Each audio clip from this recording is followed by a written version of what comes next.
Welcome to Asia Live Today. Today we head to our France 24 bureau in Beijing, where we join our correspondent, Rebecca Hume. Hello, Rebecca. Tell us what's making the headlines in the Chinese press and media today. Well, we have the Global Times here first, and the headline is just reading here. It's talking about Obama. It's saying that he is afraid to start airstrikes with Damascus. Just above the headline, it's reading that he hasn't got the backing of other countries and that he's also hasn't yet got the backing of Congress. Now, this Global Times story, it quotes, well, it's using a metaphor to describe Obama here. It's saying that Obama is blinking, meaning that he is hesitating over his decision. And they're saying that he can't keep his eyes open. They're saying it's weakening American foreign policy. It's rather making them look bad. They've even quoted the Russian government and Putin. Putin is making fun of Obama, saying that as a Nobel Peace Prize winner, he's saying he's ready to go to war. And Rebecca, in addition to the Chinese attacking what they call Obama's weakness over action in Syria, the Chinese press are talking about a high-profile corruption case there, aren't they? They are indeed. This is coming from the China Daily here. This is the other English-speaking language newspaper. Now, it's talking about the dismissal of another top official. That's Jiang Zemin, who was the head of the commission which oversees all of the state-owned enterprises here in China.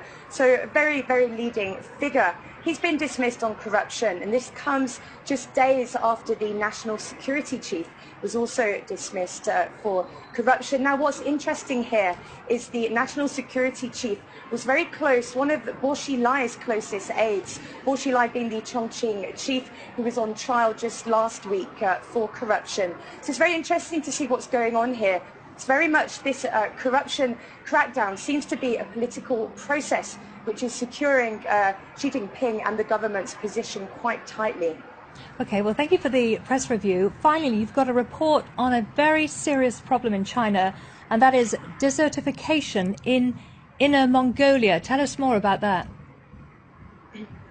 Indeed, one of China's biggest problems is how to produce electricity without sacrificing the environment.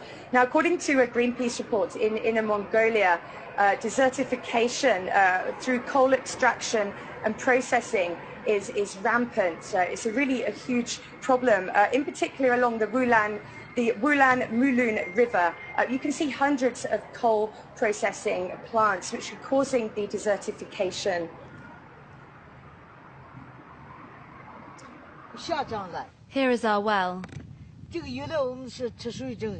used to be plenty of water, as well as 10 meters deep. Now it's totally dry. To access water, the government had to dig a well at 150 meters, but that was not deep enough. The shortage has disrupted Mr. and Mrs. Wulang's raising of their livestock. They used to own hundreds of sheep, horses and other cattle. Now that has finished. We have far less sheep than before because there is far less grass in the pastures than before, or the grass is of bad quality. So I had to sell most of my livestock. The coal industry all along the neighbouring river is the reason for such little access to vital resources. In China, coal supplies up to 75% of electricity. This industry needs all the water, and the result is a blatant drought.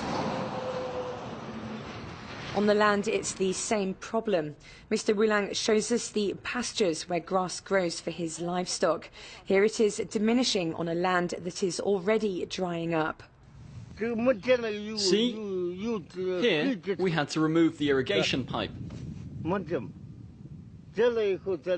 Before, it ran across the whole field. Now there is no more underground water. How can you grow grass? Before it used to grow that high. The nightmare doesn't end here. Nearby there are sand dunes. Desertification is spreading, and that isn't going to stop. The trucks carrying coal are constantly coming and going. The industry continues to expand. A few kilometers away, some farmers have been relocated after being moved off their land to make way for coal extraction. Now my only means of receiving income is by reselling waste. And I hope someday the government will give me real compensation for the land that I've lost. Seeking compensation for their land is probably the only hope for these farmers. If the Chinese government doesn't act quickly, Inner Mongolia will turn into a barren desert. So, Rebecca, why is this desertification continuing despite the government's promises? Well, really, it's a failure on the Chinese government's green policy that was brought in. That was brought in by the previous president, Hu Jintao. They brought in a green policy. It was called the Green Wall of China. It was replanting of trees, and it was to run from Inner Mongolia to Heilongjiang. I mean, it's a huge expanse of land, and they just haven't achieved the aims of that replanting. They're in a real catch-22 because it goes against the interests of the coal industry. We have to remember China relies on 75% of coal for its electricity, so all of its electricity, pretty much 3/4 is produced from the coal processing. So it's a real catch-22 when you have a huge population, 1.3 billion, who need electricity. So it's a real issue for the government here, how to balance that out. Okay, thank you very much for that, Rebecca. That was Rebecca Hume there with today's Asia Live from Beijing.